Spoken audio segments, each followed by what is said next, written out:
Ibu guru sekalian, kita lanjutkan dengan sesi yang kedua. Pertama-tama saya ucapkan terima kasih kepada tim workshop telah mengizinkan kami untuk memaparkan apa yang telah kami pelajari selama kurang lebih 2 bulan di pendidikan guru penggerak. Sebelumnya ini merupakan tugas dari guru penggerak bahwa apa yang sudah kami terima selama pendidikan itu harus di-sharing atau dibagi kepada rekan semuanya. Hari ini kami akan membahas mengenai aksi nyata budaya positif. Sebetulnya ini merupakan atau kita juga pernah dulu pada saat sama Bu Haji, sama Indah, kita menerima materi ini. Jadi di sini kami hanya akan merefresh lagi dan mungkin ada beberapa praktik baik yang bisa kami share kepada Bapak Ibu sekalian. Materi yang kami akan bagi itu mengenai budaya positif. Jadi kurikulum Merdeka ini memang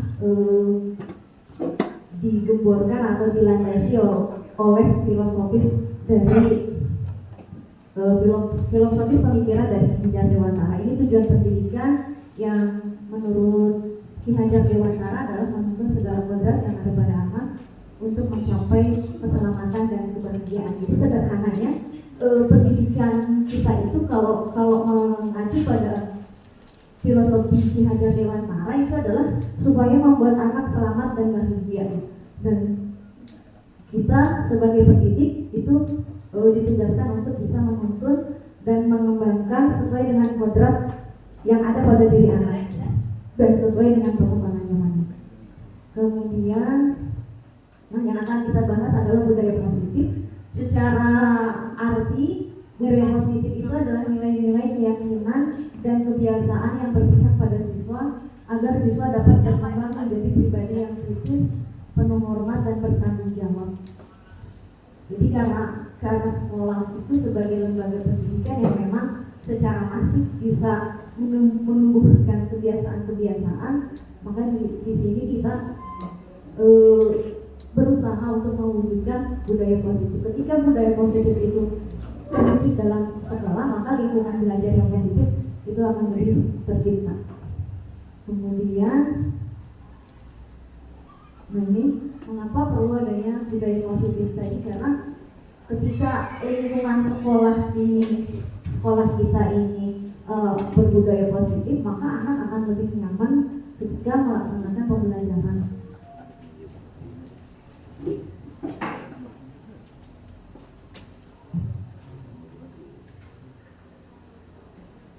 Sekarang di kurikulum Merdeka ini muncul istilah pembelajaran dengan paradigma baru. Sebetulnya secara filosofis pemikiran itu pemikiran Ki Hajar Dewantara kan sudah ada sejak tahun 1920-an, tapi ini kemudian diterapkan lagi dalam atau digaungkan lagi dalam kurikulum Merdeka. Sebenarnya pemikiran Ki Hajar Dewantara yang pertama itu pendidikan itu harus berpusat pada murid. Artinya berpusat pada murid, segala sesuatu yang kita lakukan yang menjadi subjek utamanya itu adalah murid. Kemudian yang kedua, pembelajaran menurut Ki Hajar Dewantara itu untuk menumbuh kembangkan kodrat yang sudah ada dalam diri anak. Jadi anak itu sebetulnya teori tentang anak adalah seperti kanvas kosong, kemudian guru melukis kanvasnya, itu katanya sudah tidak relevan. Karena yang namanya anak itu sudah punya kodratnya sendiri. Yang namanya kodrat berarti bawaan dari lahir, karakternya, kemudian lingkungannya, itu dia sudah dibekali sendiri. Baik kodrat misalnya secara karakter baik atau karakter yang tidak baiknya itu melekat pada anak dari awal mereka lahir. Nah, yang tugas kedua adalah menuntun perkembangan kodratnya ini menjadi karakter-karakter yang lebih baik itu menjadi lebih tebal. Kemudian karakter-karakter yang tidak baik pada anak itu menjadi samar, bahkan mungkin bisa sampai hilang. Kemudian yang pemikiran yang ketiga tentang pembelajaran menurut Ki Hajar Dewantara ini mungkin yang kata atau kalimat yang memang pada awal kita dengar membuat kita jengah, bahwa guru itu harus menghamba pada murid. Ketika kita menangkapnya kan seperti orang guru guru menghamba kepada murid gitu. Padahal ketika kita lihat dari sisi atau perspektif yang berbeda, bisa diartikan bahwa penghambaan para murid itu tidak diartikan sebagai misalkan tuan kepada budaknya, bukan, tapi bisa kita artikan sebagai murid itu adalah kita ibaratkan ya master kita gitu. Kemudian kita adalah sebagai pelayan. Pelayan dalam hal ini, kita ketika ingin melayani tuan kita, yang harus kita tahu adalah apa sih yang dibutuhkan oleh murid, apa yang diperlukan oleh murid, sehingga rasa menghamba pada murid itu kita bisa artikan sebagai kita melayani murid, mengetahui segala kebutuhan murid, mengetahui apa yang diinginkan oleh murid, sehingga nanti pembelajaran yang kita berikan selama murid bersekolah itu menjadi pembelajaran yang bermakna.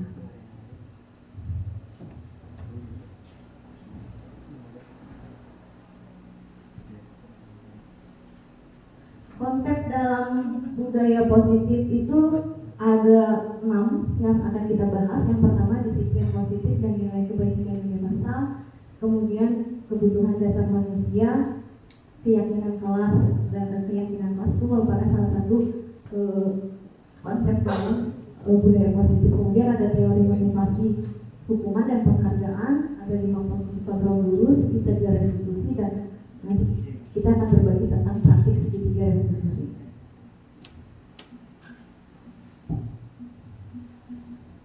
Disiplin positif, konsep yang pertama dalam budaya positif adalah tentang disiplin positif. Kalau misalkan kita mendengar kata disiplin, berarti konteksnya berarti dengan peraturan-peraturan yang dibuat. Konteksnya adalah kita harus mentaati peraturan yang dibuat.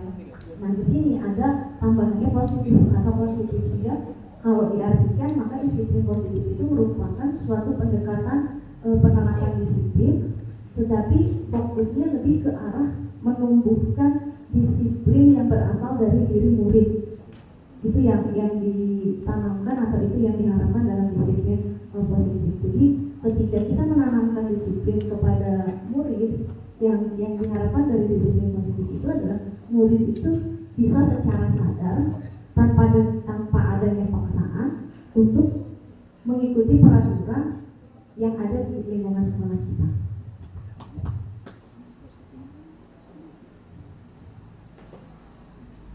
Nah, ini kalau biasanya kalau kata disiplin ya tadi peraturan. Kenapa sih misalkan memang harus ada peraturan?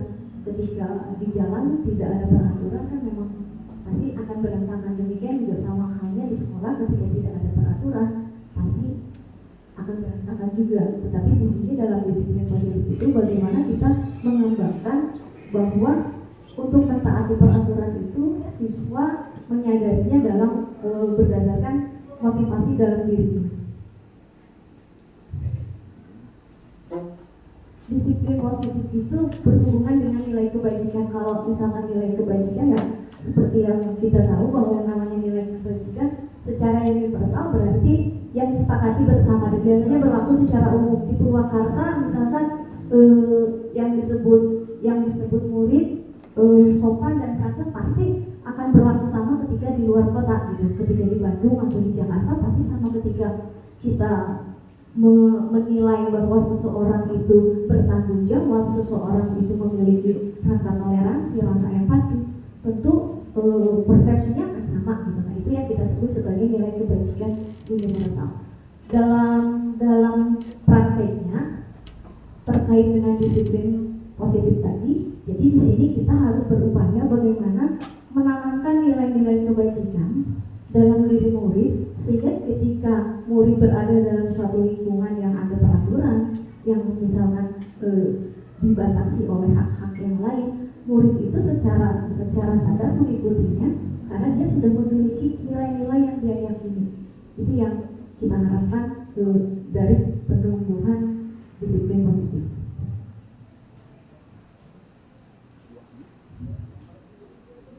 Ini contoh saja, sebetulnya banyak lembaga-lembaga yang mengkategorikan berbagai macam nilai-nilai kebajikan. Ini salah satu contoh yang saya ambil. Nilai-nilai kebajikan atau virtue itu yang memang sudah disepakati secara umum di masyarakat dan nilainya akan sama dimanapun. Nah, ini yang kita ingin tanamkan dalam anak-anak, itu memang harus memiliki dalam dirinya bahwa dia harus memiliki nilai-nilai ini untuk bisa nanti sesuai dengan tujuan-tujuan pendidikan yang meraih keselamatan dan kebahagiaan. Kemudian, nah ini refleksi untuk kita Bapak Ibu. Bila di sekolah Anda tidak ada aturan yang memberikan surat teguran bagi karyawan yang sering datang terlambat, atau tidak ada atasan yang memberikan Anda penghargaan menjadi karyawan terbaik karena sering tepat waktu, apakah Anda akan tetap datang tepat waktu untuk mengajar murid-murid Anda? Itu kan pertanyaan refleksi. Ketika kita dalam diri kita sudah memiliki nilai-nilai kebajikan tadi, tentu kita tidak membutuhkan suatu ikatan atau suatu pengembangan apapun dari pihak lain. Ada ditegur atau tidak, diberi penghargaan atau tidak, ketika kita sudah merasa tanggung jawab kita adalah mengajar kepada murid, nanti kita akan hadir pada saat waktunya, itu tanpa harus disuruh-suruh, tanpa harus diinstruksikan oleh pimpinan kita. Setiap orang memiliki nilai yang diyakininya berbeda-beda. Nilai yang diyakini itu ketika ditanamkan mulai dari sejak usia dini, itu akan lebih mudah gitu untuk kita menanamkan nilai-nilai kepada anak-anak dibanding ketika kita menanamkan nilai atau memberitahu kepada orang dewasa. Karena biasanya orang dewasa itu sudah terbentuk nilai keyakinannya, nilai kebenaran dirinya itu sudah terbentuk.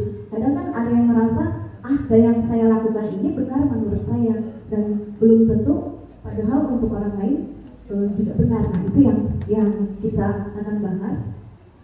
Kalau misalkan keyakinan atau nilai-nilai kebajikan ini diterapkan di usia ini mulai dari SD, untuk Ibu, pemerintah mengadakan misalkan seperti sekarang pendidikan guru penggerak supaya guru-guru di SD atau mulai dari guru level PAUD itu sudah memiliki visi yang sama, sudah memiliki pandangan yang sama, pemikiran yang sama. Kita guru-guru di SMA harusnya lebih enak gitu, karena anak sudah terbentuk di usia ininya.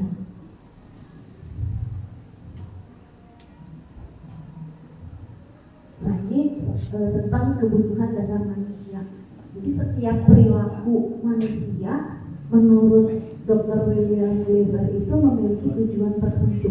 Apa yang kita lakukan itu memiliki tujuan tertentu, dan beliau menyampaikan ada 5 kebutuhan dasar manusia. Yang pertama, kebutuhan bertahan hidup. Ini berarti kebutuhan yang secara fisiologis, kita makan, kita tidur, kemudian secara tempat tinggal, kita punya tempat tinggal, kita tidak hujan, tidak kepanasan, itu bertahan hidup atau survival. Kemudian kebutuhan dasar yang kedua adalah kasih sayang dan rasa diterima.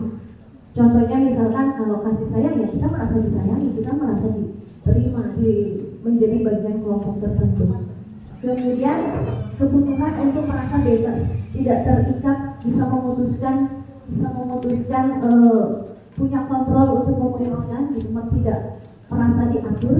Kemudian kebutuhan untuk kesenangan dan kebutuhan untuk penguasaan. Semua manusia memiliki atau punya kebutuhan dasar manusia ini, termasuk kita orang dewasa. Tentu kebutuhan kita orang dewasa dengan kebutuhan anak akan berbeda.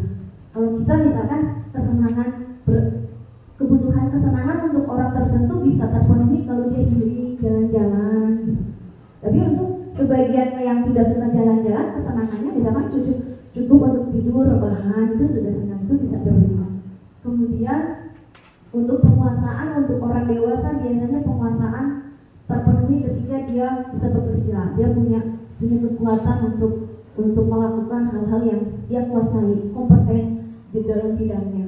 Kemudian kebebasan ini berarti tidak terikat, seperti misalkan melakukan hobi gitu.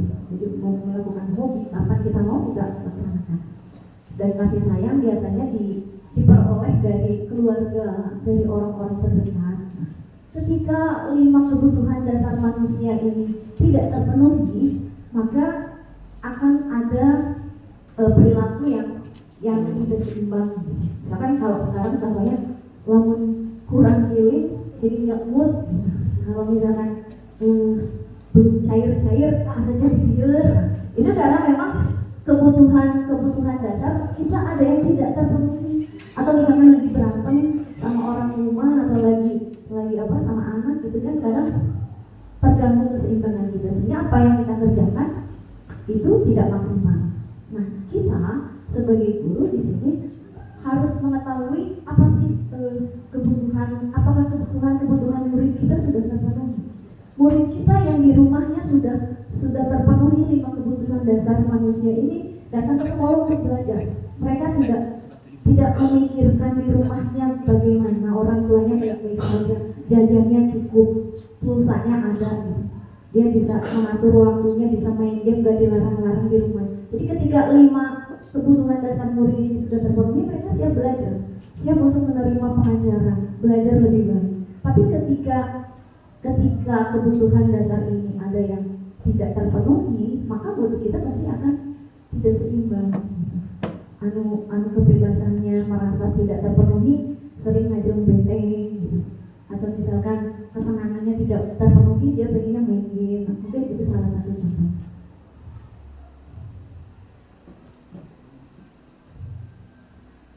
Ini ada contoh kasus. Ibu Ambar, guru wali kelas 2A di SD Pelita Hati, sedang bingung menghadapi ulah salah satu murid di kelasnya. Beberapa anak di kelas 2A telah datang padanya dan mengeluhkan Doni yang seringkali meminta bekal makan siang mereka dengan paksa. Jika Anda menghadapi situasi seperti Ibu Ambar, apa yang Anda lakukan?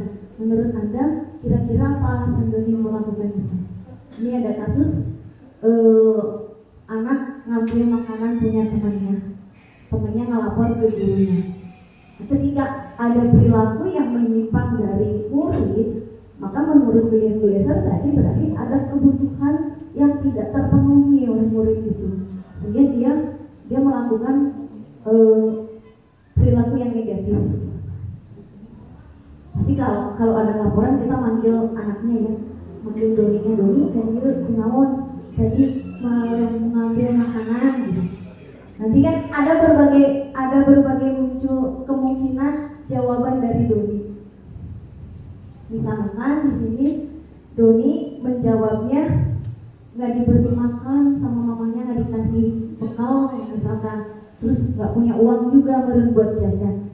Maka kalau jawaban Doni seperti itu, ada kebutuhan bertahan hidup yang tidak terpenuhi dari Doni itu. Nanti kita solusinya atau kita mau memberikan solusinya pada Doni seperti apa? Atau misalkan jawaban Doni dia merasa senang kalau misalkan Doni ada resep mengambil makanan, jadi semua teman-teman yang memperhatikan, berarti di situ kebutuhan yang dia coba penuhi adalah kebutuhan akan kasih sayang dan rasa diterima. Dia mencari perhatian. Makanya kalau di murid-murid kita banyak anak-anak, kalau saya menemukan sih ada banyak gitu ya, anak-anak bikin caper, pengen diperhatiin. Ya mungkin memang di rumahnya dia belum terpenuhi kebutuhan akan kasih sayang yang biasanya diberikan atau kita peroleh dari keluarga terdekat, dari teman terdekat gitu. Mungkin dia tidak punya itu sehingga kebutuhannya tidak terpenuhi. Terus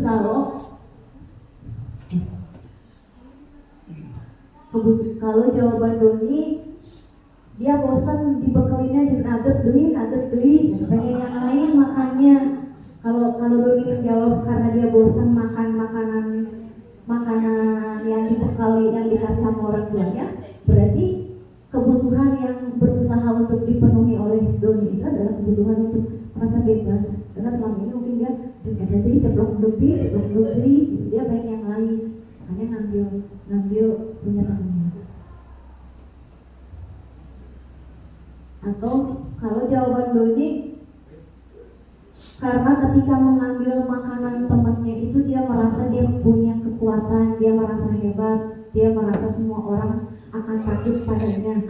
Berarti kebutuhan dasar yang sedang dia coba penuhi adalah kekuasaan. Dia ingin merasa berkuasa.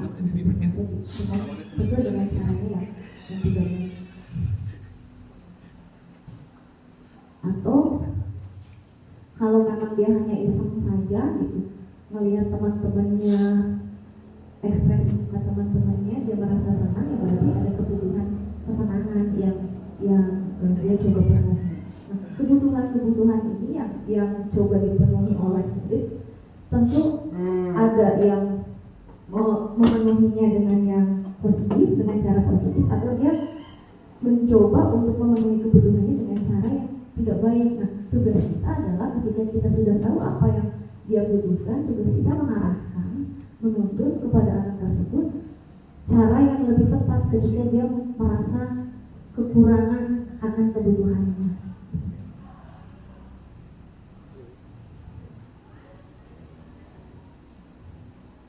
Oh, ini aku baca.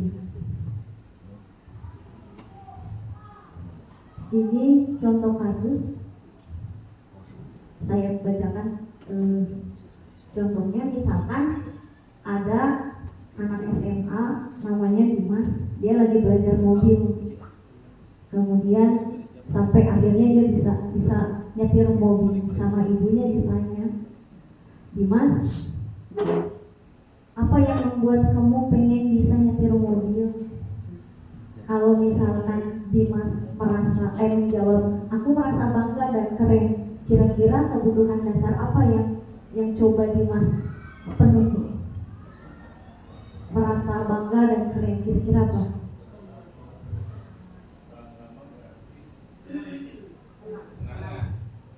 Kesenangan,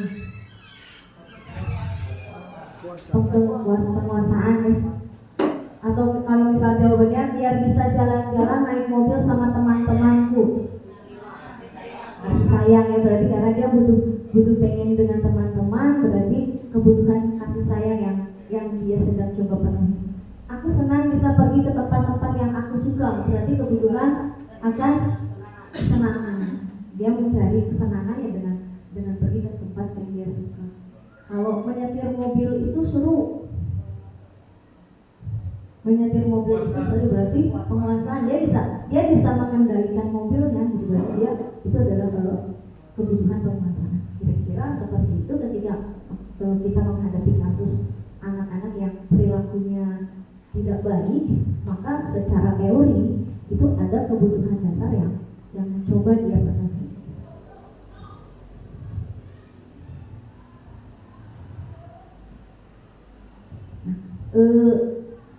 Salah satu dari konsep budaya positif adalah membuat keyakinan kelas atau membuat keyakinan sekolah. Tadi yang dikaitkan dengan nilai-nilai kebijakan universal, dikaitkan dengan menanamkan motivasi dari dalam diri gitu. Sehingga untuk kurikulum Merdeka ini memang setiap kelas minimal itu membuat keyakinan kelas atau kesepakatan kelas. Ketika kita, kalau saya pribadi, ketika dulu diminta buat keyakinan kelas, saya sendiri sebagai gurunya nggak paham gitu. Maksudnya kayak keyakinan atau kesepakatan kelas itu kita buatnya harus mulai dari mana, harus seperti apa. Nah di sini saya akan coba berbagi apa yang telah saya lakukan, ketika saya membuat keyakinan kelas bersama kelas saya. Ini saya dapatkan ketika kemarin di guru penggerak itu, kita langsung praktek membuat keyakinan kelas. Ternyata membuat keyakinan kelas itu ada langkah-langkahnya dan sebetulnya mudah. Karena kan kalau misalnya kita membuat keyakinan kelas itu anaknya banyak, ya berarti banyak juga poin-poinnya. Nah, sebetulnya kita bisa ringkas. Langkah yang pertama dalam membuat keyakinan kelas ini berarti harus melibatkan semua warga kelas. Yang kemarin saya lakukan adalah saya mempersilahkan warga kelas untuk membuat membuat peraturan. Jadi awalnya dari peraturan. Ketika kita ingin membuat kesepakatan, berarti kita pengen apa sih yang tidak disukai di kelas itu, atau apa yang tidak diharapkan oleh siswa terjadi di kelas itu. Berarti kan memang awalnya dari peraturan, sehingga saya menyuruh anak-anak untuk sok buat apa yang kamu tidak inginkan ada terjadi di kelas ini. Semua anak menuliskan. Kemarin yang sekolah ada 26, jadi ada 26 poin anak-anak menuliskan. Tidak diatur harus menuliskan seperti apa, pokoknya apa yang kamu tidak harapkan terjadi di kelas, atau apa yang kamu harapkan terjadi di kelas. Tapi dari 26 poin itu hampir semuanya yang mereka menuliskan yang tidak mau terjadi di kelas. Itu langkah pertama, kita persilakan dulu anak-anak membuat apa yang mereka inginkan dalam kelas. Biasanya anak-anak membuat diawali dengan kata jangan buang sampah sembarangan, jangan mengotori kelas, misalnya seperti itu. Jadi nanti ada 26 poin misalkan kalau anaknya 26. Nah, setelah semuanya menuliskan, langkah berikutnya, nah, kan ketika anak menulis itu bisa saja anak satu dengan anak yang lain punya tema yang sama. Maka langkah berikutnya yang saya lakukan adalah yang kita lakukan dari poin-poin itu kita kelompokkan menjadi tema-tema atau payung-payung. Ada misalkan di sini, karena saya kemarin tidak sempat buat video, ini foto-foto peraturan yang mereka buat. Jadi ada yang temanya tentang kebersihan, kita satukan temanya tentang kebersihan.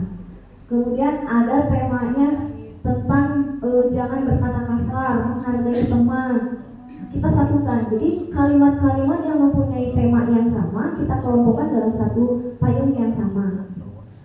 Untuk langkah berikutnya,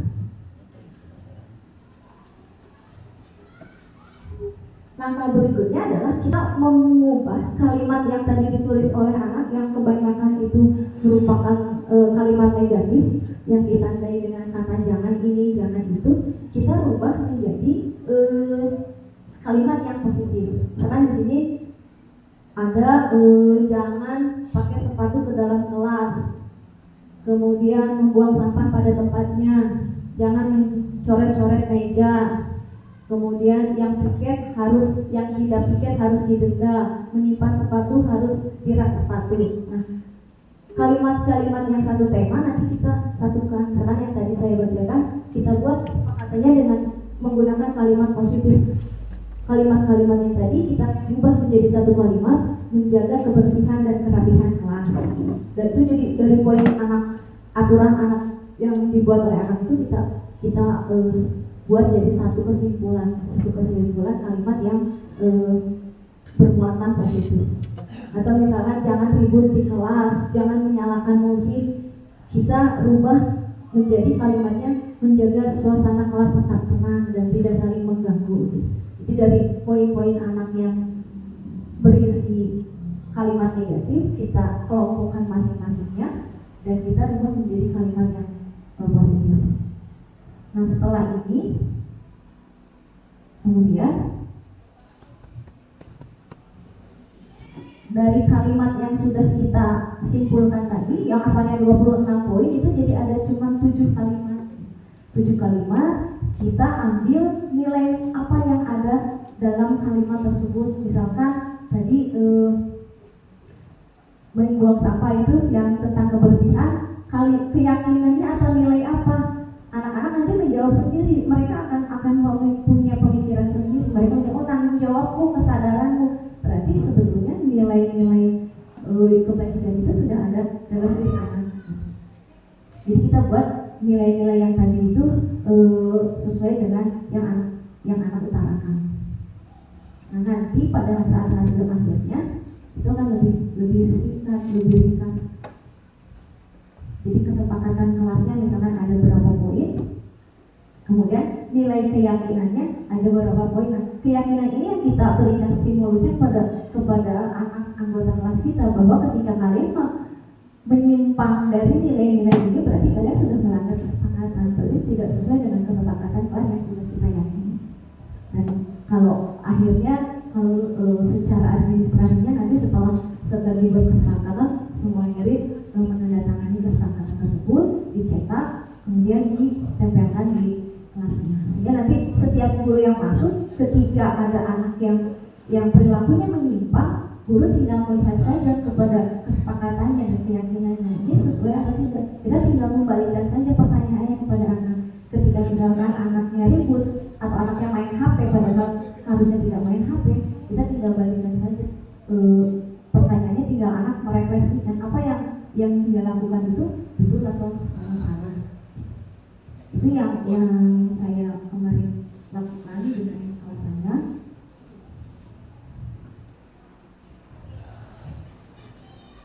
Pemaparan selanjutnya tentang teori motivasi sampai dengan segitiga restitusi akan dilanjutkan oleh Ibu Dia.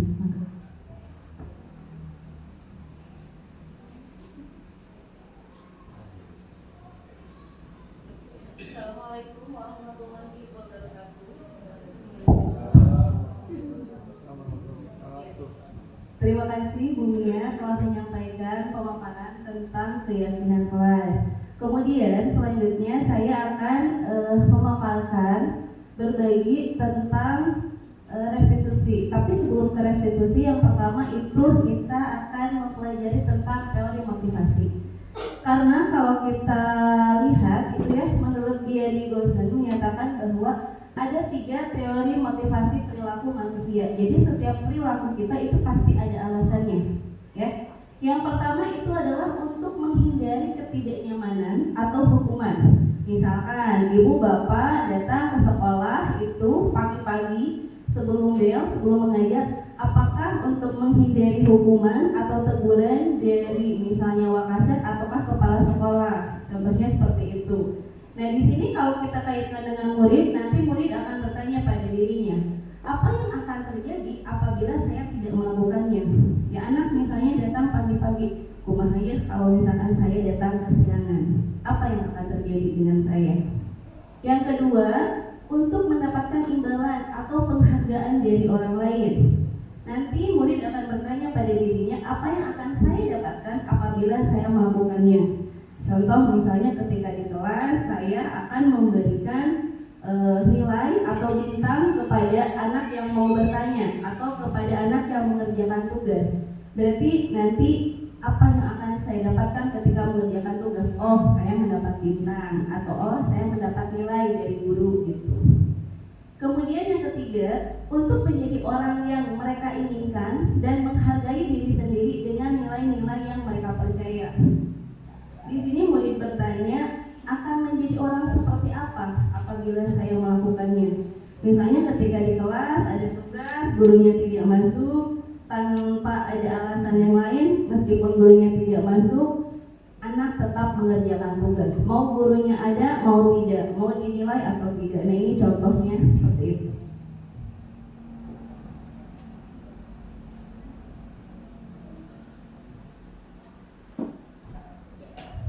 Oke. Kemudian teori motivasi, hukuman, penghargaan, dan restitusi. Menurut Anda, dari ketiga jenis motivasi tadi, motivasi manakah yang saat ini paling banyak mendasari perilaku murid-murid kita di sekolah?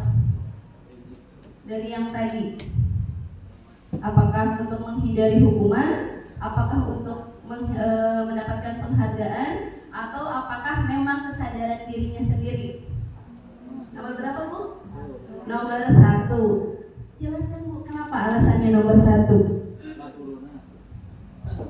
Iya, untuk menurut Ibu murid kenapa gitu kebanyakan nomor 1? Menurut saya ya siswa tidak terlambat itu menghindari hukuman lebih banyak menurut saya ya, karena yang mereka cenderung ingin aman gitu ya, karena mereka tidak mau dihukum, mereka punya alasan-alasan seperti itulah gitu. Tapi ya kalau atas kesadaran diri sendiri mungkin belum muncul lah, paling hanya mungkin beberapa ya, karena setiap ini pasti saja ada yang masih ada yang kesiangan gitu. Kalau mereka sudah sadar akan nilai-nilai atau ya hal yang seperti itu, mungkin di sekolah kita masih belum menurut saya. Ya, terima kasih Ibu jawabannya. Mungkin mewakili ya yang lain. Kemudian yang kedua, kira-kira strategi apa yang selama ini sudah ada atau sudah kita terapkan untuk menanamkan disiplin positif kepada murid-murid? Bagaimana hasilnya pada perilaku murid kita? Ada di sini yang mau menjawab? Ya. Yang sudah kita terapkan untuk menerapkan disiplin positif, contohnya tadi kan anak datang karena takut kesiangan. Nah, ada nggak sih yang sudah kita terapkan agar anak itu misalkan tidak kesiangan lagi gitu? Terus bagaimana hasilnya? Ya, ada yang mau menjawab? Ya, silahkan Bu Ida. Terima kasih Bu Ida. Kayaknya untuk lingkup kecil mungkin ya, karena untuk lingkup besar bagi sekolah belum terlalu banyak terlibat kan ya saya. Ya, ini untuk lingkup kecil di kelas yang strategi yang pernah dilakukan.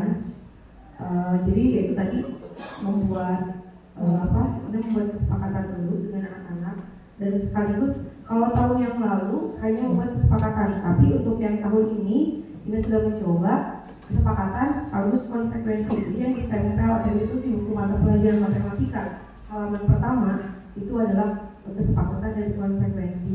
Jadi itu tadi strateginya membuat kesepakatan sekaligus konsekuensinya saat itu dituliskan juga. Nah, alhamdulillah sejauh ini sudah mulai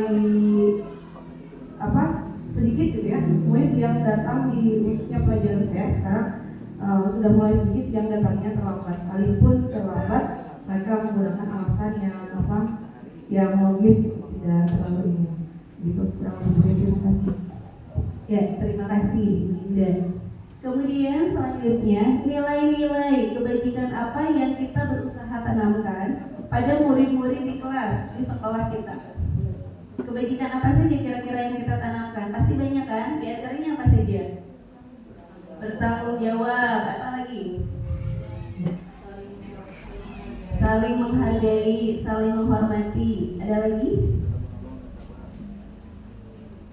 Ya, disiplin. Itu pasti banyak sekali ya nilai-nilai kebajikan yang kita coba terapkan kepada murid kita. Oke, tadi kan kita sudah bahas bahwa setiap perilaku murid kita itu berdasarkan motivasi atau dorongan. Nah, motivasi itu ada dua. Yang pertama intern, berarti kalau intern itu artinya motivasinya yang berasal dari dalam dirinya tanpa ada paksaan atau dorongan dari luar. Yang kedua ekstern, artinya harus ada dorongan dulu atau ada paksaan dulu dari luar.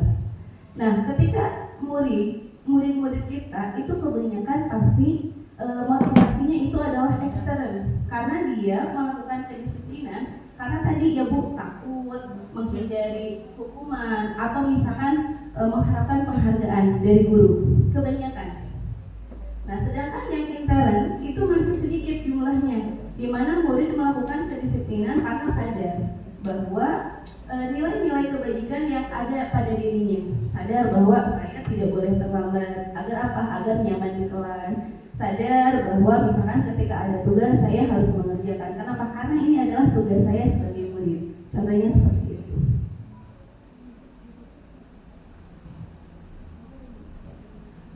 Dihukum oleh penghargaan. Pernah nggak Bapak Ibu ngasih penghargaan kepada murid? Yes, pernah. Pasti pernah ya, kita misalnya ada murid yang mengerjakan tugas. Kalau misalkan yang pertama mengerjakan tugas, misalnya ibu beri bintang atau ibu beri cap gitu misalnya. Atau misalnya kalau kenaikan kelas, kita suka memberi penghargaan berupa ranking juara 1, 2 sampai sekian seperti itu. Nah, ternyata di sini menurut Alfikon penghargaan berlaku sama dengan hukuman dalam arti membujuk atau memberi seseorang untuk melakukan sesuatu atau memenuhi sesuatu dengan tujuan tertentu. Nah, dorongan eksternal adalah faktor kebergantungan. Kenapa dikatakan faktor kebergantungan? Karena ada dampaknya. Kalau tidak ada pendorong, kalau tidak ada hukuman, itu cenderung anak akan leha-leha saja. Misalnya pengaruh jangka pendek dan jangka panjang. Di sini ada yang pertama, penghargaan mengurangi ketepatan, ya. Kemudian penghargaan tidak efektif. Kemudian di sini penghargaan merusak hubungan. Kemudian mematikan kreativitas, menurunkan kualitas dan mengurangi motivasi intrinsik. Di sini beberapa pengaruhnya. Misalkan yang pertama mengurangi ketepatan. So, cepat-cepat siapa yang bisa menjawab? Terkadang anaknya saya bu. Belum tentu anak yang ngacung itu jawabannya betul. Ketika anak menjawab suatu soal dengan pemikiran cepat tanpa berpikir dulu, menghitung dulu, hanya asal menjawab, itu cenderung tingkat kesalahannya lebih banyak. Atau misalnya tidak efektif. Jadi misalkan guru tertentu memberikan penghargaan kalau anak itu memberikan pertanyaan atau tanggapan dalam diskusi. Ketika gurunya tidak memberikan bintang, ketika gurunya tidak memberikan nilai, mereka leha-leha saja. Contohnya. Atau misalkan merusak hubungan. Ketika kita memberikan penilaian, misalkan juara ke 1, 2 dan sebagainya. Ada beberapa anak yang merasa dirinya lebih pintar dari orang lain, tapi ternyata kenapa saya juara seperti ini misalnya. Atau misalnya anak itu perasaan saya tugasnya lebih banyak, atau saya misalkan mengerjakan tugasnya lebih baik, tetapi kenapa dia yang jadi juara kelas, yang tadinya berteman jadi agak renggang. Nah itu beberapa konflik yang muncul, tidak semua tapi bisa muncul. Kemudian misalkan mematikan kreativitas, kualitasnya juga. Nah itu nanti ada beberapa efek gitu. Kalau misalkan kita terus saja anak didorong dengan memberikan penghargaan atau hukuman. Nah, di sini bentuk program kebajikan apresiasi, ya. Jadi untuk mengganti penghargaan itu kita bisa memberikan apresiasi. Apresiasi ini berupa pengakuan, tapi di sini harus diingat ada beberapa hal. Yang pertama, secara khusus, berarti 1 per 1. Kemudian dilakukan secara pribadi, jadi jangan di depan umum, ya. Kemudian misalnya semua murid, jadi tidak hanya pada murid yang pintar saja, bahkan murid yang pendiam, murid yang misalnya nilainya selalu di bawah pun harus kita apresiasi. Karena balik lagi tadi, murid itu punya bakat dan minatnya sendiri. Jadi bisa saja kan nilai matematikanya atau nilai kimianya tidak baik, tapi dia misalkan juara atletik, atau misalkan dia juara renang, atau misalkan dia kemampuan mendesainnya itu bagus. Ya. Jadi harus kita beri pengakuan. Kemudian secara konsisten, pengakuannya terus menerus. Kemudian yang terakhir, fokus pada proses. Jadi kita lebih menghargai proses daripada nanti hasilnya bagaimana, seperti itu. Nah ini adalah beberapa contoh pengakuan. Misalnya kemarin saya perhatikan rasa empatimu besar sekali pada saat menolong murid baru di kelas kita.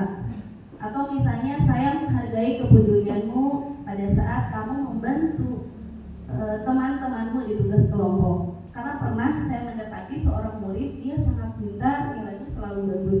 Tetapi ketika berkelompok, kelompoknya itu justru bertanya kepada kelompok lain. Jadi padahal dia pintar, tapi tidak bisa membantu teman-temannya untuk bekerja sama. Jadi harus kita kasih motivasi atau apresiasi gitu. Kemudian terima kasih untuk rasa tanggung jawabmu pada saat kamu memungut kertas-kertas yang berserakan di lantai. Itu salah satu contoh apresiasi yang bisa kita lakukan. Nah, kemudian selanjutnya hukuman dan konsekuensi. Tadi kan sudah dibahas sama Bu Indah. Ketika membuat keyakinan kelas ada konsekuensi. Nah, di sini lihat contoh. Mencatat 100 kali dalam buku kalimat saya tidak akan terlambat lagi karena terlambat sekolah. Kira-kira ini hukuman atau konsekuensi? Hukuman, oke. Kemudian lari mengelilingi lapang basket 2 kali karena terlambat hadir di sekolah. Hukuman atau konsekuensi? Oke, hukuman. Kemudian selanjutnya murid diminta untuk push up 15 kali karena tidak menggunakan masker ke sekolah, hukuman atau konsekuensi? Oke. Kemudian menggantikan kertas tugas teman yang telah dicoret-coret, itu hukuman atau konsekuensi? Oke, konsekuensi. Selanjutnya, membersihkan tumpahan air di meja tulis karena tersenggol pada saat belajar. Oke, konsekuensi. Kemudian murid disuruh mengenakan sepatu seharian. Maksudnya tidak mengenakan sepatu seharian karena tidak mengenakan sepatu hitam. Hukuman atau konsekuensi? Oke, hukuman. Lari mengelilingi lapang basket 2 kali karena terlambat 10 menit untuk pelajaran PJOK. Oke, coba kita cek jawabannya. Teng teng teng teng. Oh, belum muncul.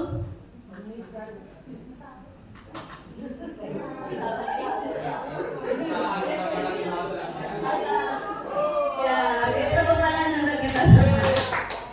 Ya, ternyata sudah bisa ya membedakan. Ya, selanjutnya.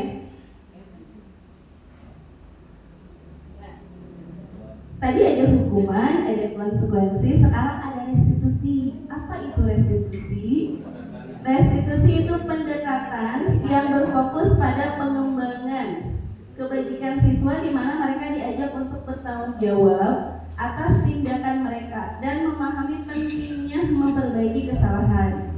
Nah, ini membantu siswa tumbuh menjadi individu yang lebih baik dengan nilai-nilai moral yang kuat dan kemampuan untuk mengelola konflik. Jadi pada restitusi kita mengajak siswa untuk ngobrol, untuk berpikir secara mendalam bersama-sama tentang perilaku-perilaku yang sudah mereka lakukan, apakah sesuai dengan keyakinan, nilai-nilai kebajikan yang mereka anut atau tidak.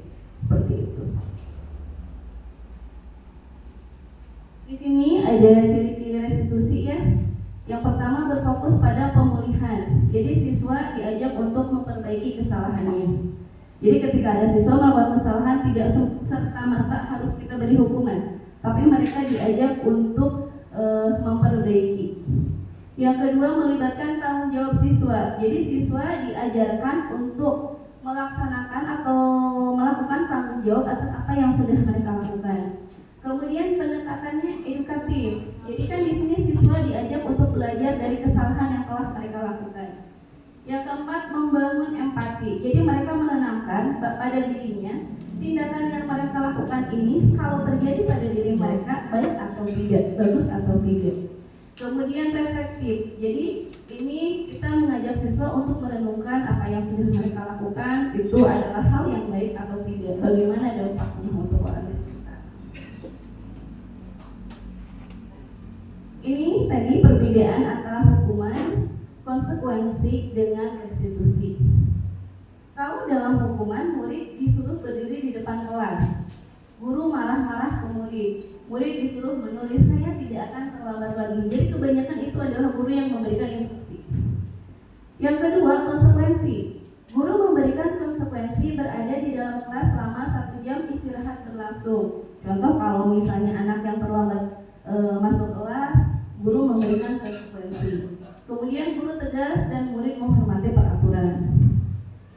Nah, yang ketiga restitusi. Kalau dalam restitusi, gurunya menanyai dulu kepada murid tentang keyakinan kelas yang sudah disepakati, kemudian membantu menyelesaikan permasalahan. Jadi di sini guru menuntun, ya, bukan guru yang memberikan harus begini, harus begitu, tapi guru menuntun. Kemudian muridnya itu terbuka dan menghormati dirinya dan orang lain. Itu yang diharapkan dari restitusi. Nah, ini perbedaannya. Kalau hukuman itu memberikan efek jerak, keinginannya kita memberikan efek jerak agar anak tidak melakukan hal itu lagi, dan pendekatannya itu represif. Kemudian kalau konsekuensi mengajarkan hubungan sebab akibat. Apa yang kamu lakukan, akibatnya apa? Itu resikonya. Sedangkan kalau restitusi fokusnya pada pemulihan dan tanggung jawab. Jadi dia sadar akan kesalahannya sendiri. Kemudian mencoba untuk memperbaiki. Nah, di sini pendekatan restitusi itu didasarkan pada 5 posisi kontrol guru. Yang pertama, posisi kontrol guru itu bisa sebagai penghukum. Yang kedua, bisa sebagai pembuat rasa bersalah. Yang ketiga sebagai teman. Yang keempat pemantau atau hanya mengawasi atau mengamati. Dan yang terakhir adalah sebagai seorang manajer. Nah, bisa dilihat ini adalah perbedaannya antara posisi kontrol guru. Di sini bisa dilihat bahwa posisi penghukum atau pembuat rasa bersalah itu adalah akan membentuk identitas gagal. Sedangkan untuk posisi teman, pemantau, dan manajer itu adalah identitas berhasil atau sukses. Tetapi ketika kita lihat itu ketutupan ya, di posisi manajer itu nanti meskipun ada kontrol, itu kontrolnya dari dalam diri, bukan dari luar. Jadi ketika ada teman dan pemantau, posisi guru itu masih kontrol dari luar.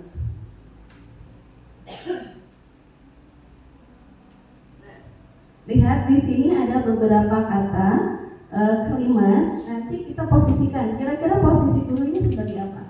Yang pertama, saya kecewa sekali dengan kamu. Penghukum, saya kecewa sekali dengan kamu. Nah, pembuat rasa bersalah. Jadi kan seakan-akan kita memberikan ekspektasi yang tinggi kepada murid. Jadi murid nanti, aduh si ibu modenannya kecewa kepada saya karena pengennya begini dan begitu, seperti itu. Yang kedua, kamu tidak pernah benar melakukannya. Salah euy. 7 tambah 7, oke. Berarti apa? Nah, itu adalah penghukum. Kemudian, ayolah lakukan demi ibu atau demi bapak. Ayolah. Ya, itu posisinya teman gitu ya, karena bahasanya akal. Kemudian, apakah kamu mau mendapatkan stiker bintang hari ini? Nah, kira-kira apa posisinya? Teman, pemantau, pengamat, manajer. Apa?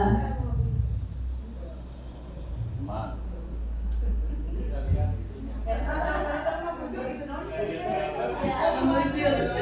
Baiklah, kita nanti lihat jawabannya selanjutnya.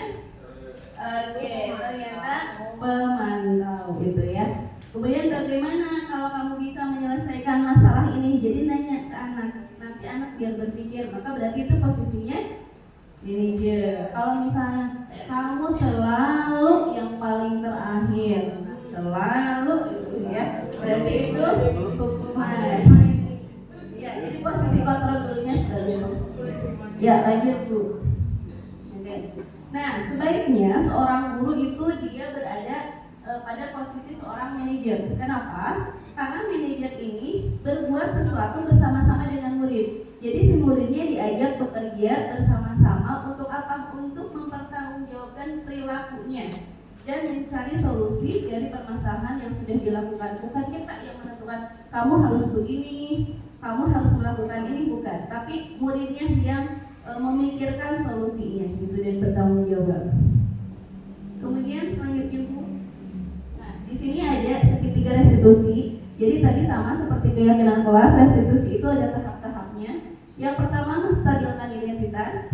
Kemudian yang kedua memvalidasi tindakan yang salah, dan yang ketiga itu menanyakan keyakinan. Misalnya dalam menstabilkan identitas kita mengatakan bahwa setiap orang pasti pernah melakukan kesalahan.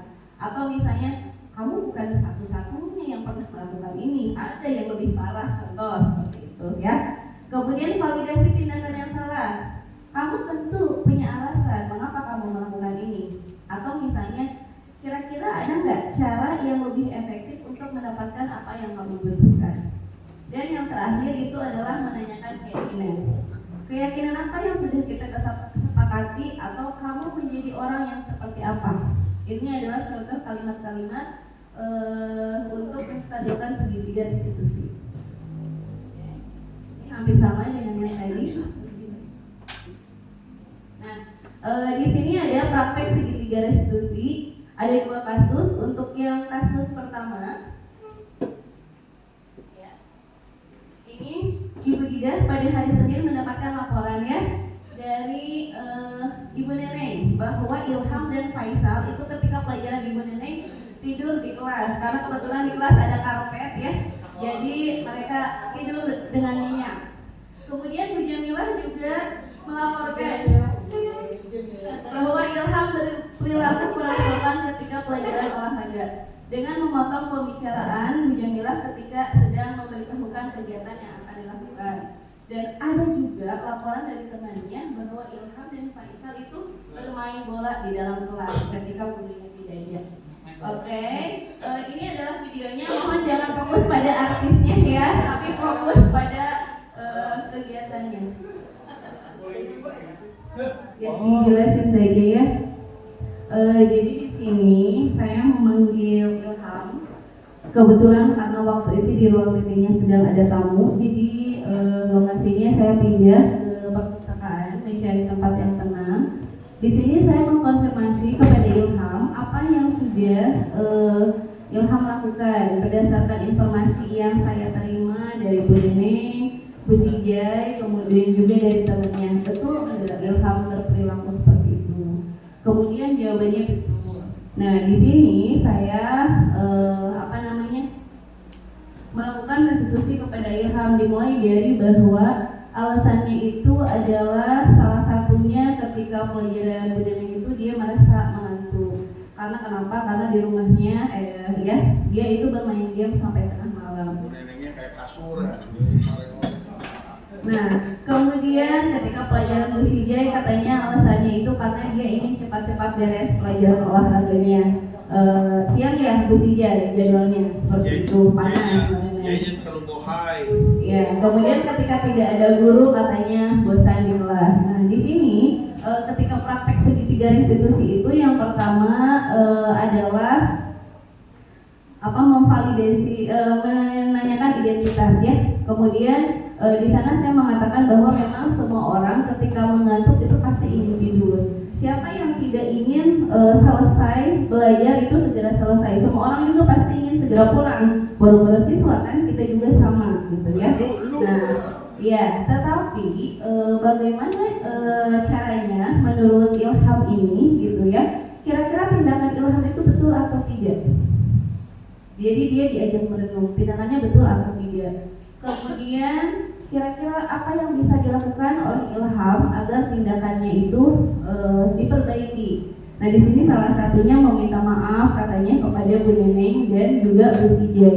Jadi perbaikan perilakunya itu bukan dari saya yang memunculkan, tetapi anak yang memikirkan bahwa berarti kalau tindakan saya salah seperti ini, hal inilah yang bisa saya lakukan untuk mempertanggungjawabkan seperti itu. Kemudian selanjutnya testimoni dari Ilham itu bahwa lebih enak diajak ngobrol berdua gitu ya, dan diajak ngobrol baik-baik daripada langsung ditegur, dimarahi atau misalkan diberi hukuman seperti itu. Oke. Kemudian kasus yang kedua ketika belajar anak diberi kebebasan untuk menggunakan HP ya, karena kita kan belajar itu membutuhkan HP. Anak saya berikan kerenggangan karena harus melihat tontonan video di YouTube dan mencari literasi dari berbagai sumber. Ternyata ada yang anak itu dimainkan gitu HP-nya, jadi tidak sesuai dengan apa yang diperuntukkan. Kemudian anaknya saya panggil juga untuk diajak mengobrol. Ya. Di sini saya tanya kenapa ketika pelajaran saya anaknya itu memainkan HP. Katanya karena ada WA dari saudaranya. Jadi anak ini pulang itu harus selalu diantar oleh saudaranya. Seperti itu karena tidak ada angkutan, kemudian juga mungkin oleh orang tuanya tidak diberikan uang lebih untuk membayar transportasi. Nah, kemudian saya tanya lagi, bisa enggak kata saya itu nanti ngebukanya tanpa tanpa mengganggu pelajaran, katanya bisa. Kemudian saya pikir ajak lagi bertanya apa yang sudah kamu lakukan itu betul atau tidak, bagaimana cara mengatasinya, apa yang harus kamu lakukan. Dan akhirnya dia berpikir bahwa saya salah, tidak akan melakukan hal seperti itu lagi gitu ya, membuka HP ketika pembelajaran, terutama kalau gurunya tidak mengizinkan, dan meminta maaf kepada guru yang bersangkutan seperti itu. Kemudian ini testimoninya juga hampir sama seperti Ilham. Demikian pemaparan dari saya dan Bu Mia. Mudah-mudahan ada manfaatnya. Amin. Ya, silahkan apabila misalkan ada yang mau memberikan tanggapan atau misalkan pertanyaan. Ya, ada. Ya, silahkan Pak Haji. Nextnya can air Assalamualaikum warahmatullahi wabarakatuh. Terima kasih atas kesempatannya. Walaupun saya tidak dari awal mengikuti ini, yang ingin saya tanyakan adalah tentang tidak ada hukuman, ada restitusi, yang keduanya itu konsekuensi. retribusi. Konsekuensi. Yang kami alami adalah misalnya kasusnya itu ya, setelah pelajaran saya itu sebelumnya itu kan olahraga gitu ya, olahraga apa itu perlu ada kesepakatan dengan siswa gitu ya, tentang berpakaian gitu ya, berpakaian atau baiknya menggunakan apakah kan kegiatan yang terbaik itu kan restitusi ya, restitusi yang lebih diharapkan. Kalau tadi yang tahapan itu ada mulai dari itu kan memberikan hukuman, kemudian ada yang kedua itu konsekuensi, dan ketiga restitusi. Itu sebaiknya kita itu buat sepakatan dengan anak, kemudian apa yang harus kita lakukan itu dapat memberikan hukuman atau konsekuensi atau restitusi. Itu saja yang mungkin kelihatan dalam penerapan kedisiplinan di Indonesia. Terima kasih. Oke, terima kasih Pak Haji atas pertanyaannya. Kebetulan apa yang terjadi dengan Pak Haji itu juga sama pernah terjadi dengan saya. Jadi ketika saya mengajar di kelas 10-7, kemudian selanjutnya saya mengajar di 10-2.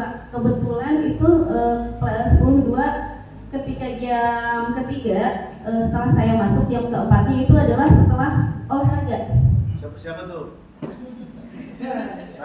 Nah, masih ada ketika pertemuan pertama, waktu itu kan dibagi jam ngajar ya Pak ya, jadi jam yang setelah perubahan. Nah, ketika saya masuk ke sana, anak-anak masih ada yang memakai pakaian olahraga. Yang pertama saya lakukan adalah meminta mereka untuk mengganti dulu bajunya. Nah, setelah mereka diganti bajunya, mereka masuk, kemudian saya bertanya kepada anak-anak, tadi pelajaran olahraga betul, meskipun sudah tahu tapi tetap saja pura-pura nanya. Kalau sekarang pelajaran apa?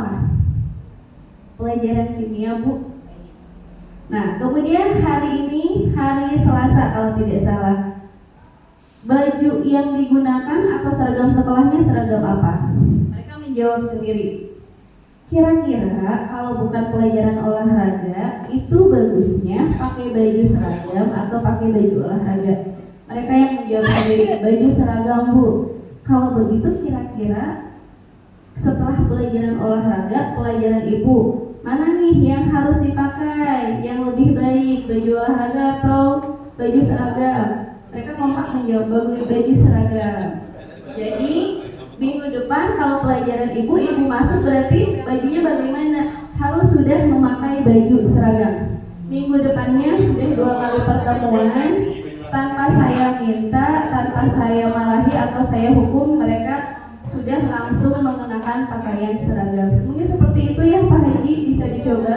Tapi saya juga masih belajar untuk menerapkan restitusi ini, karena jujur ketika guru sebagai seorang manajer atau guru melakukan restitusi itu kita harus punya penguasaan emosional yang tinggi. Ya, kadang kan kita kalau ada anak nangis, curhat, dijahati oleh temannya misalkan, kadang kitanya juga ikut emosi atau kadang kitanya juga ikut sedih. Jadi untuk menjadi seorang manajer atau melakukan restitusi itu kita harus benar-benar bijaksana, benar-benar bisa menguasai emosi kita. Seperti itu mungkin Pak Haji bisa.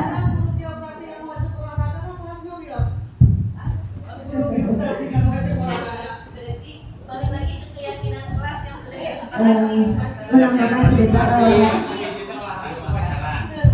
makasih kalau penyelenggara kita kalau misalkan tentang itu kan maksudnya ke peraturan ya, ke peraturan kelas sebagai kita sebagai guru mata pelajaran sebetulnya karena memang ketika kita kondisi idealnya kan memang pakai baju seragam, tapi tadi kalau Pak Haji bertanya apakah perlu dibuat kesepakatan kalau memang itu untuk kenyamanan antara murid dan guru, saya rasa tidak ada salahnya kita membuat kesepakatan apa yang nyaman untuk murid, apakah memang harus berganti pakaian dulu atau tidak harus berganti pakaian, dan apa yang nyaman untuk kita itu kita buat kesepakatan.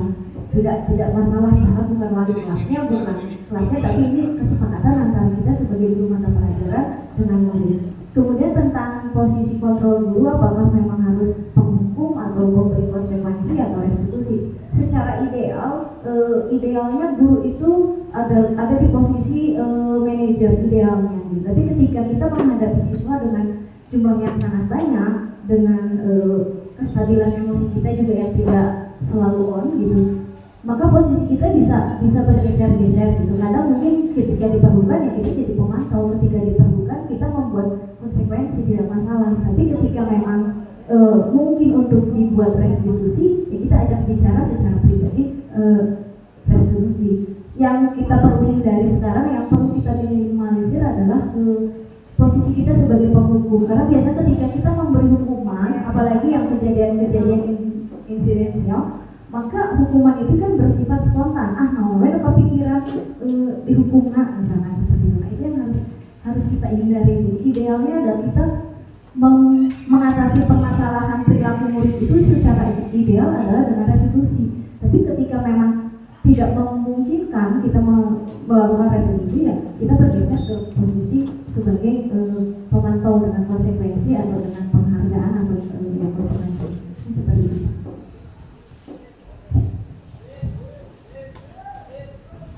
Ambil kan kasus ini ya, untuk ini ya. Jadi apakah tidak salah gitu ya ketika kita membolehkan anak tetap berpakaian olahraga gitu ya? Karena apalagi kita berpikir dengan HAM-nya gitu ya, apakah dengan kurikulum merdekanya, apakah tidak salah? Tapi kadang-kadang saya juga berpikir perasaan janggal gitu ya. Kalau dia belajar agama pakaiannya kalau dipoto merah, muas kurang enak juga ya. Mungkin salah satu solusinya itu mungkin ada dengan arah kontrak kerja atau kontrak kerja ada kesepakatan, misalnya 10 menit kalau anak siap 10 menit ya 10 menit kita baru masuk itu pakai pakaian gitu ya. Ya dan untuk tahun sekarang, karena tahun sekarang itu berbeda dengan tahun sebelum 2013. Sekarang kelas 12 nya kan langsung diwarnai kurikulum merdeka belajar ya, kurikulum merdeka. Jadi kita pun sangat sedikit agak ada sedikit hati-hati gitu ya. Jadi kalau memang yang kurang paham dengan kurikulum merdeka itu bisa menjadi presiden dulu terhadap kita praktek belajar mengajar saja. Assalamualaikum warahmatullahi wabarakatuh. Ini takut jadi rasis ya Pak Nan, karena ini saya suka mendengar ketika pandangan ke lapang, woi mana siswa saya? Berarti masih ada di kelas. Artinya itu bisa terjadi dari olahraga masuk ke kelas atau terbalik gitu. Siswa yang mau olahraga gurunya sudah siap, tapi karena ada satu hal ulangan belum beres. Makanya kalau ini saya ambil ke permasalahan apakah harus tadi hukuman, konsekuensi atau restitusi. Kalau pelajaran olahraga siswanya telat masuk atau ada beberapa siswa yang belum ganti pakaian, itu mah kembali lagi ke gurunya lah, dan kesempatannya kita sama-sama malu karena memang jam tuh kalau pergantian jam kan tidak ada jeda. Kalau siswa tidak olahraga mah siswanya ada di situ. Jadi kalau olahraga kan siswanya di luar, jadi butuh waktunya. Artinya mohon kesadarannya supaya tidak terjadi miskomunikasi. Jadi sama malu saja lah. Ketika siswa olahraga ada ujian, saya harus tunggu di kelas, ya malu saja. Atau Pak Nam juga harus melaut ketika siswa masih mengerjakan ulangan, belum beres karena siswa itu dekil, mungkin jamnya sudah bel tapi siswa masih ada di kelas, seperti itu saja. Jadi kesepakatannya antar guru saja. Terima kasih. Ya, terima kasih Bapak atas sampainya.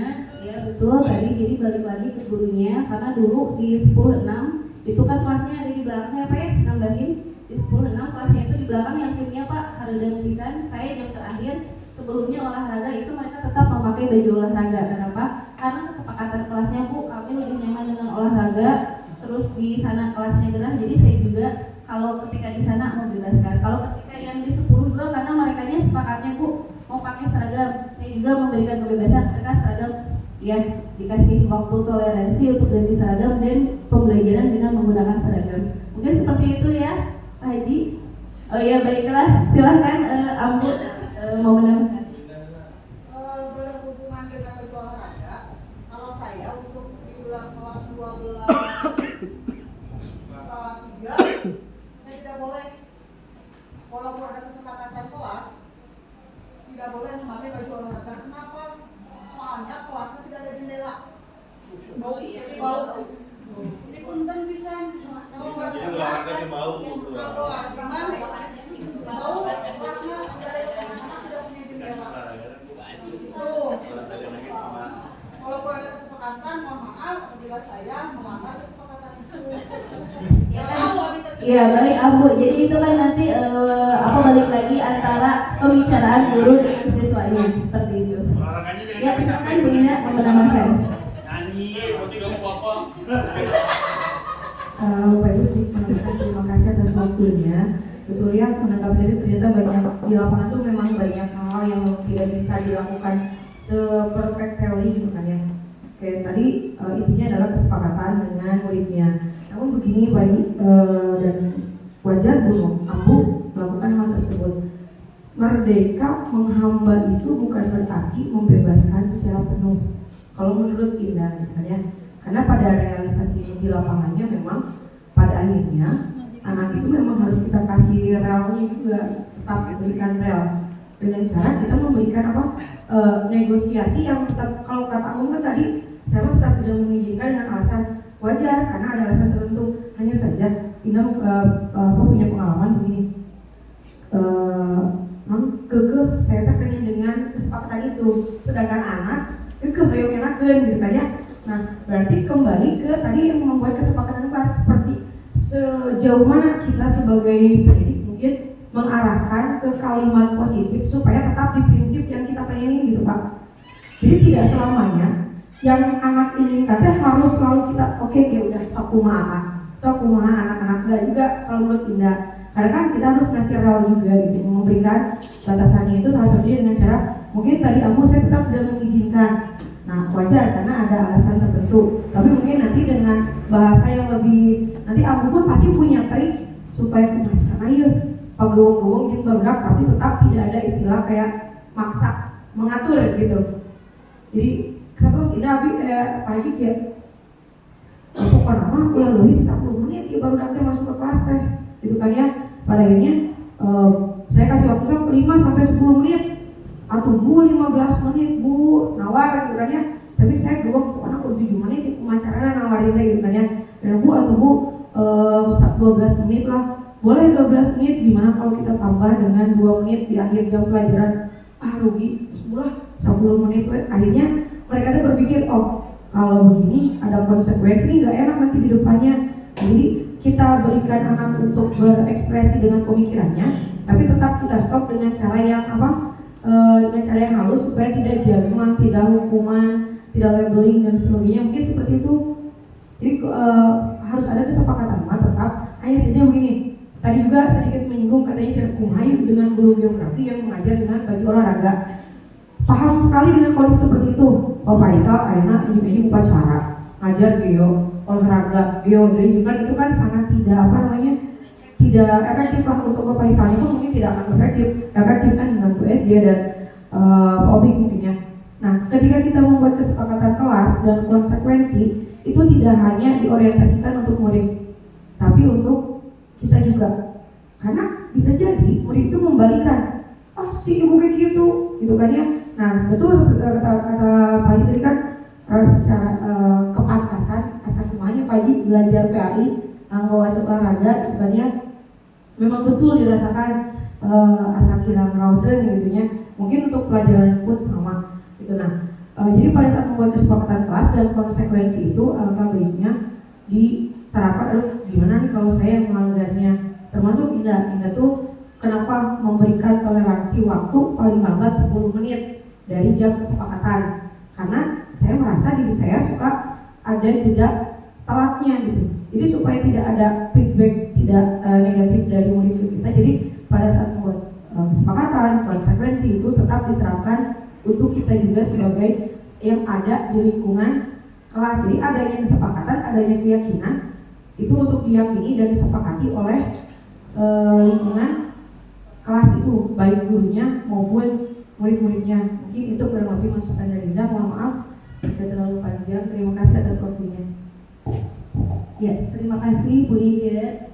Ya, jadi itu ya satu balik lagi sesuai dengan kesepakatan antara guru dengan siswanya. Yang kedua ya Pak Haji sedikit tentang kurikulum merdeka. Jadi kadang suka ada kesalahan bahwa yang namanya merdeka itu adalah bebas melakukan sesuatu.